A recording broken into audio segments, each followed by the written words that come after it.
The first thing I noticed was the key. It was lying on the kitchen table beside Grandma's old coffee mug, covered in dust and tied to a faded red ribbon, and when I picked it up, my sister nearly dropped the folder in her hands. "Put that down," she said, not loudly, not angrily, just quickly enough to make me look at her. I had spent 3 months trying to convince Emily to sell Grandma's house, and every time I brought it up, she gave me the same answer: "I'm not selling it." I thought it was grief. Grandma had been dead for almost a year, and Emily had always been closer to her than I was. I thought maybe she needed time.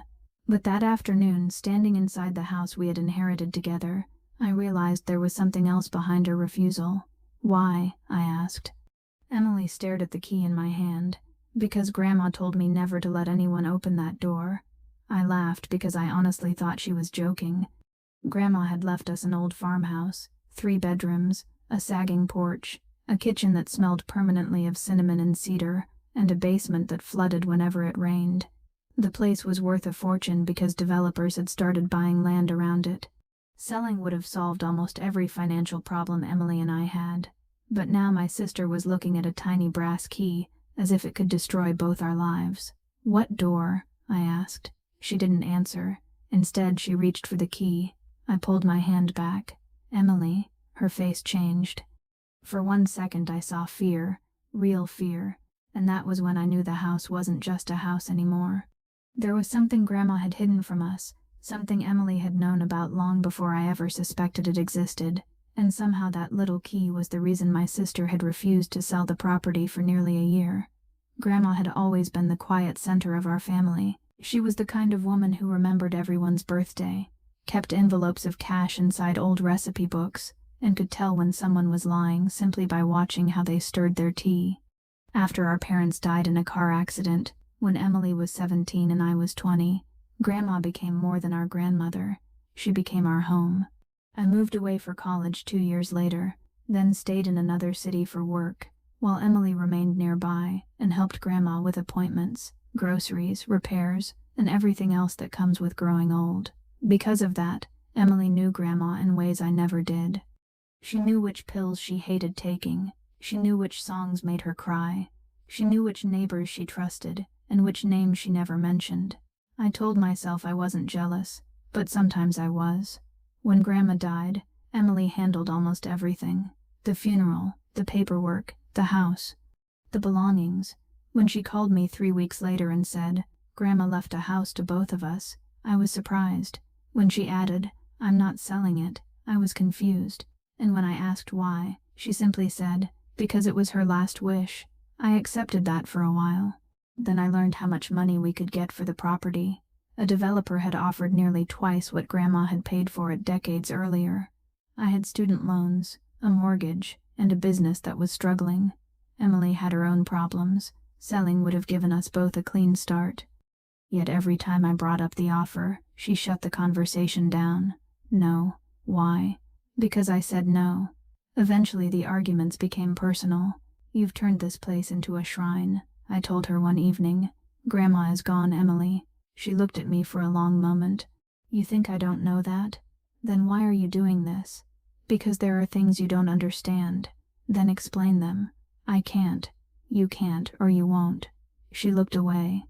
That was the moment our relationship changed. Until then, I had believed we were simply grieving differently. After that, I began to believe my sister was hiding something from me. 2 weeks later, I drove back to the house without telling her.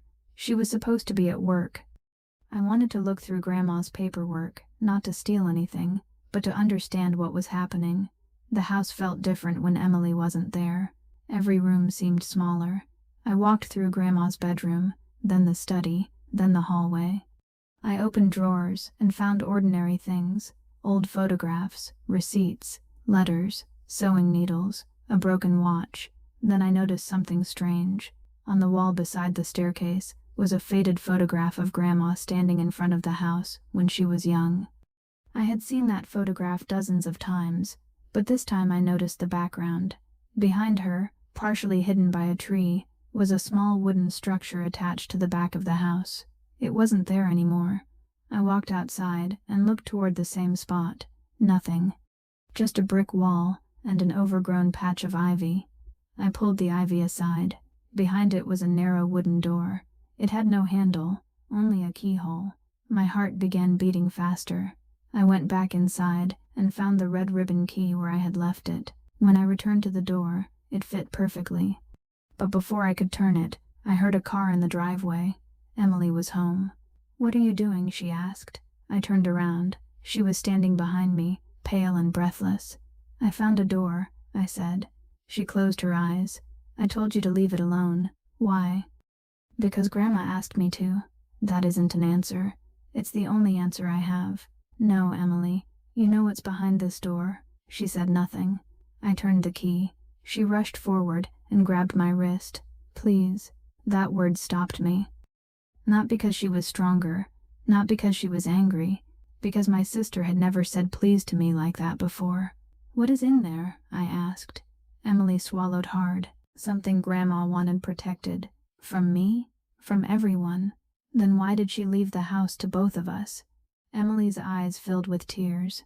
"Because she knew one day you would find it." She released my wrist. "And she knew I wouldn't be able to stop you forever." I turned the key. The lock clicked. The door opened inward with a long groan, revealing a narrow staircase descending beneath the house. The air smelled like dust and cedar. There were no lights, only darkness. I looked at Emily. "You've been down there." She nodded. "How many times?" "Once." "When?" "The night after Grandma died." I stared at her. "Why?" she whispered. "Because she left me a letter." We descended together. At the bottom was a small room, barely larger than a bedroom closet. There were shelves along the walls, a wooden desk, several sealed boxes, and an old metal filing cabinet. Nothing about it looked valuable. No money, no jewelry, no secret fortune. But on the desk sat an envelope with my name on it. My hands started shaking before I even touched it. "You knew this was here," I said. Emily nodded. "Grandma told me not to open it." "Why didn't you give it to me?" "Because I was afraid." "Of what?" "Of what you would think of me." I opened the envelope. Inside was a single handwritten page. Grandma's handwriting was unmistakable. She began with my name. She said she knew that after she was gone, Emily and I would disagree about the house. She knew I would want to sell it, and she knew Emily would refuse. She said neither of us was wrong. Then she wrote something that made my stomach drop. "The house is not valuable because of what is inside it. It is valuable because of what happened here." I kept reading. Grandma explained that decades earlier, before either of us was born, our mother had been preparing to leave town with someone Grandma never named. Our mother was young, frightened, and desperate to escape a marriage that had become unbearable, but she never left. She stayed, raised us, and spent the rest of her life pretending she had made the choice freely. I stopped reading. "Our mom?" I whispered. Emily nodded. "Keep going." The letter explained that the night before our mother changed her mind, she had hidden something in the room beneath the house. Not money, not valuables, evidence, letters, bank records, medical documents. Things proving that our father had been hiding debts and controlling the family finances for years. Grandma had discovered everything, but was too afraid to confront him while he was alive. She had secretly protected our mother, making sure she had access to money and a place to go if she ever needed it. But our mother chose to stay, because she believed leaving would destroy the family. Grandma spent years regretting that she had not been brave enough to help her leave. Then came the line that changed everything. "Your mother did not stay because she was weak. She stayed because she believed keeping her children together was the only way to protect them. I want you both to understand that sacrifice can look like love from the outside, but sometimes love should not require a person to disappear inside it." I lowered the letter. Emily was crying. "Why didn't you tell me?" I asked. "Because Grandma made me promise." "She made you promise to hide this from me?" "She said you had spent your whole life believing Mom stayed because she wanted to. She didn't want the truth to become another wound." I looked at the boxes. "What else is here?" Emily pointed to the filing cabinet. "Everything Grandma found." We opened it together. There were bank statements, letters, photographs, and records dating back decades. But among them was something neither of us expected. A document from a lawyer. It stated that our mother had inherited a small piece of land from her own parents before she married our father. The land had been sold years later, and the money had disappeared into an account controlled by him. Our mother had never known the full amount. Grandma had discovered the truth only after our mother died. The money was gone. There was nothing we could recover. But there was one more document. A recent letter from a local attorney explaining that the land itself had been part of the property history of Grandma's house. Years earlier, Grandma had used her savings to buy the land back anonymously. She had done it because she believed the place represented the one choice our mother had once wanted to make but never got to. The farmhouse wasn't just an inheritance. It was the physical reminder of a life our mother had sacrificed. That was why Emily refused to sell. She thought selling it would mean erasing the last piece of our mother's lost choice. I understood her now, but I also realized something else. Emily had misunderstood Grandma's final wish. Grandma had never told her to keep the house forever. She had told her to protect the truth until I was ready to hear it. The final page of the letter made that clear. Do not confuse protecting a memory with being trapped by it. If the house becomes a burden, let it go. If keeping it brings peace, keep it. But never let this place become another prison. I looked at Emily. She never asked you not to sell. Emily shook her head slowly. I thought she did. She asked you to protect what it meant. My sister sat down on the old wooden floor and cried. For almost a year, she had carried the weight of a promise Grandma never actually made. And for almost a year I had treated her like an unreasonable person standing between us and money. Neither of us had understood the other because neither of us knew the whole story. We spent the next 3 hours reading everything in that room. Some documents were painful, some were ordinary, some made us laugh because Grandma had apparently kept receipts for things no sane person would ever keep.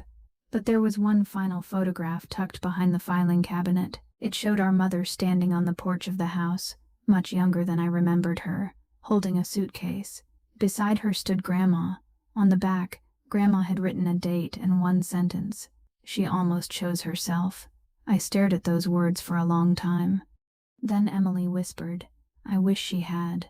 I said, maybe she did in other ways. My sister looked at me. How? She chose us. Emily shook her head. That shouldn't have been the only choice she had. I knew she was right. The next morning, we called the developer. I told him we weren't ready to sell. Emily looked at me in surprise. You changed your mind? She asked. No, I said. I changed the reason. We decided not to keep the house as a museum. We also decided not to sell it immediately. Instead, we repaired the porch, cleaned the rooms, and turned the hidden room into a small archive for family records. We kept Grandma's letters, our mother's photograph, and the documents that told the truth about our family. Eventually, we sold part of the surrounding land and used the money to pay our debts, while keeping the farmhouse itself. It wasn't the solution either of us had imagined. It was better, because we had stopped arguing about what the house was worth and started asking what it meant. Months later, Emily and I sat together on the porch one evening, the same porch where our mother had once stood with a suitcase, wondering whether she was allowed to choose herself. Do you ever think about what would have happened if you had opened that door without me? Emily asked. I smiled. Probably would have found the truth and then yelled at you for hiding it. She laughed. You definitely would have. And you would have cried. Definitely. We sat in silence. Then she said, I'm glad we opened it together. I looked at the house. For years, I had thought the most valuable thing inside Grandma's house was something we could sell. Money, land, property. I had been measuring its value in numbers because numbers were easier than grief. But the room taught me something I should have understood much earlier. Sometimes people cling to places because they are afraid that letting go of the place means letting go of the person. And sometimes the real inheritance isn't the house, the money, or the things left behind. It is the truth that finally allows the people who remain to live differently. Grandma had spent her final years protecting a secret because she believed the truth needed the right moment. And when that moment finally came, it didn't tear our family apart. It brought two sisters back together. We never sold Grandma's house that year. Maybe someday we will. Maybe one day the right decision will be to let it go completely. But if that day comes, neither of us will feel guilty. Because we finally understood what Grandma had been trying to teach us. A home is not made sacred by the walls around it. It becomes sacred because of the lives, choices, sacrifices, and truths that happened inside them. And sometimes the locked room you are most afraid to open is not hiding something that will destroy your family. Sometimes it is hiding the truth you need in order to stop carrying the wrong pain. So if you were in my position, and you discovered that your sister had hidden a room because of a promise made to your grandmother, would you forgive her for keeping the secret, or would you feel betrayed that she had kept the truth from you for so long? Tell me what you would have done. And if this story reminded you that the people we love often carry things we cannot see, leave a like, subscribe for more emotional stories, and stay with us for the next one. Because sometimes the most important thing waiting behind a locked door isn't a secret at all, but the truth that changes how you see everything that came before it.